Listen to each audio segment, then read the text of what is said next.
Welcome back to the Dark Reading News Desk at RSA25. Terry Sweeney here with Dark Reading, and joining us now is Deepen Desai, Chief Security Officer with Zscaler. Deepen, thank you so much for doing this today. Thank you for having me. We are talking about your 2025 phishing report, which is recently released, and surprise, surprise, cyber criminals are exploiting AI to do their dirty deeds. This probably won't surprise a lot of people, but my guess is that some of the methods will be surprising. Can you fill us in with what you discovered there? Sure. Yeah, look, the volume of phishing attacks that we saw year over year, it actually went down. It didn't surprise us because we started noticing a lot of shift happening from volume to quality. So okay. Very, very targeted spear phishing attacks, and that's where we're starting to see threat actors leverage generative AI as well, because they're able to bring in additional context around what's going on for that organization during that time. And I'll give you a couple examples as well, but bringing context, writing an email that is very, very properly written, no English errors, doing that in local regional language as well, if they're targeting a different region than US. They're able to do that at scale. The fidelity of these emails is apparently just astonishing. Yes.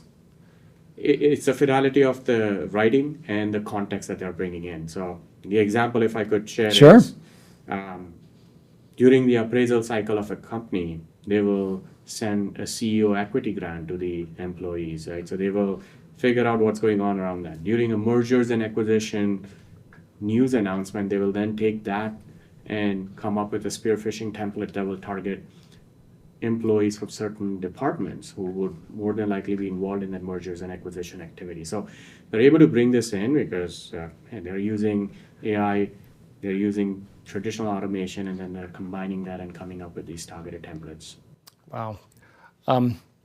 I think one of your other maybe surprising findings was that global phishing is down. Curious what you attribute that to.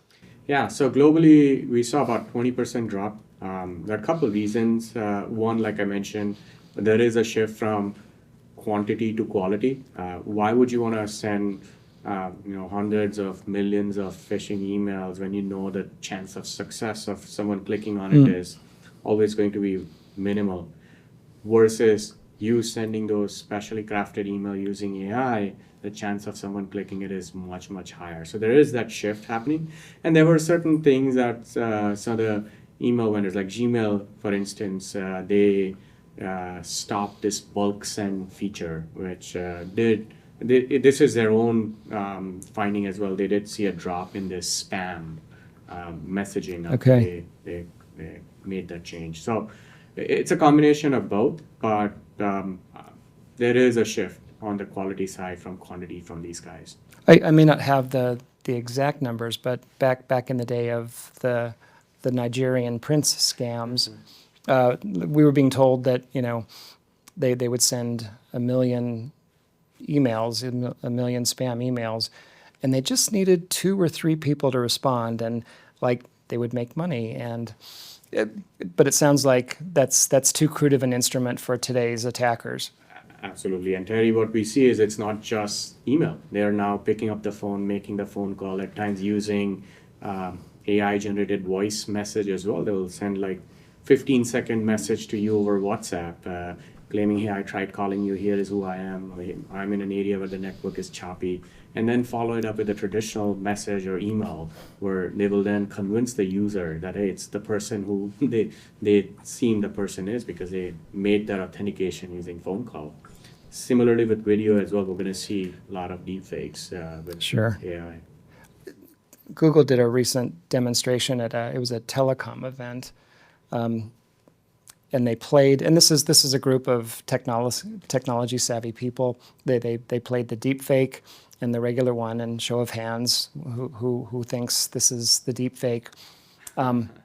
Completely snowed this entire audience, which is allegedly super smart with regard to security and scams. But no, again, the fidelity is really, really something with this new generation of AI tools. Yeah, 100%. And then the obvious thing that we as defenders are looking at, how do I use AI to fight AI? But then it's a cat and mouse game. We're going to see a lot of changes on both sides over the coming years. Sure. What other new tactics are you seeing cyber criminals using when they're launching this new breed of phishing attacks? Yeah, so the hybrid one that I kind of briefly touched upon, I mean, you've heard of obviously the IT help desk campaign that was pretty prevalent last year. I just heard it's still going on in some shape or form. More and more threat actor groups started doing that. So when I say hybrid form, they're picking up and calling your employees.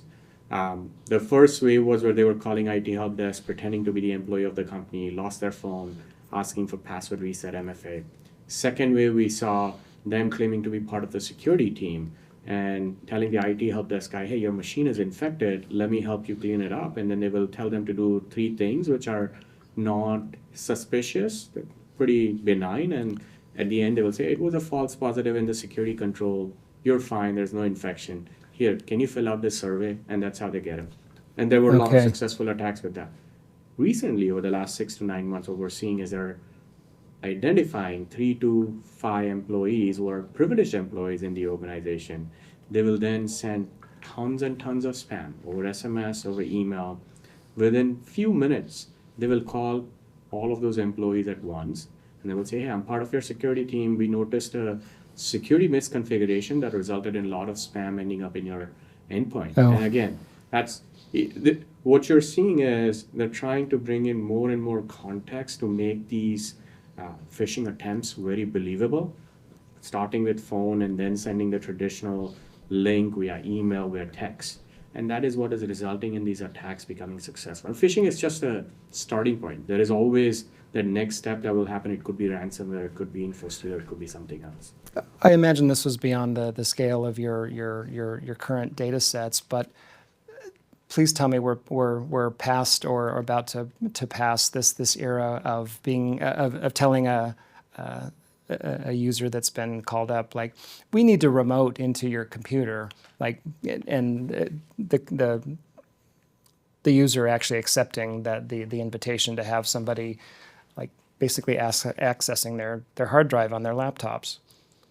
So there are tools that you are able to deploy today that should allow you, so you shouldn't ideally be requiring it, but in many of these cases that I just described, they will say the tool has suffered a misconfiguration, which means I'm not able to use that tool. Instead, can you do X for me to then help you fix that? Okay. So they will try changing their tactics to adapt to these IT playbooks as well. It's the new iteration of that. Okay. We'll see more and more of different iterations, but the point is, like, it's no longer just emailing a phishing link. There's voice, there's video, other aspects coming into play as well.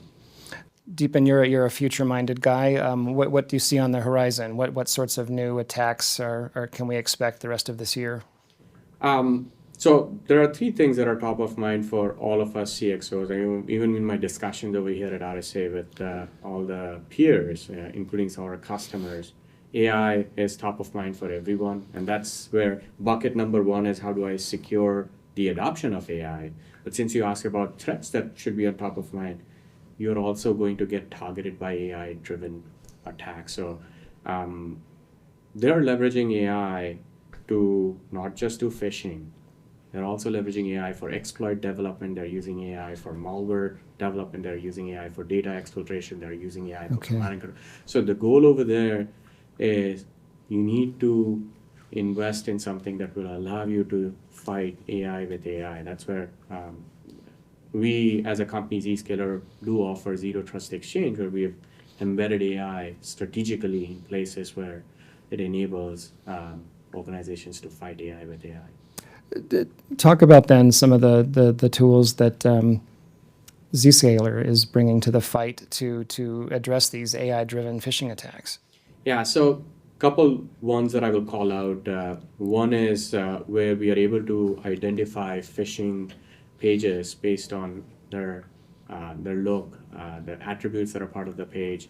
So it doesn't matter where it's hosted. It could be hosted on Google Cloud, Amazon. We're looking at the content and how similar it is to a brand that the actor is leveraging to target the organization. So that's where this is more of a traditional model than generative AI model. I mean, I know everyone over here is talking about just generative AI. What we do is a combination of predictive and generative models in many of these attack stages, but on the phishing side, it's predictive model that will look at attributes, identify how similar it is to a brand, one of the popular brands, and then will convict and stop that phishing attack from happening. All right. Deepen, take us out with some thoughts around how organizations can bolster their defenses against this new era of attacks. Yes, again, this is where my advice to my peers, the organizations out there, couple things. Yes, you must invest in a platform that has AI to fight AI, but AI is not there yet where it is going to solve your threat detection or even policy-related problems completely. My key point over here is you should leverage to become more efficient and improve your efficacy, but it's not going to replace humans or the processes that you've built. It's just going to help you become more efficient, which means you also need to prioritize on simplifying your architecture, your networks, and that's where the zero trust everywhere principle comes in. Sure. If you're able to reduce the attack paths, the vectors that the bad guys can take, whether it's a human adversary or an AI bot that's trying to attack you, you're essentially getting into that proactive defense mode where you're making it difficult for them to compromise your environment. All right. Well, Deepen, thank you for this sobering look at this new generation of AI-powered phishing attacks that's also backed up by data, which just makes all the difference. Thanks so much for doing the Dark Reading News Desk today. Thank you. It was a pleasure. We've been talking with Deepen Desai of Zscaler. This has been Terry Sweeney for the Dark Reading News Desk. Thanks for joining us for this segment. We'll see you next time.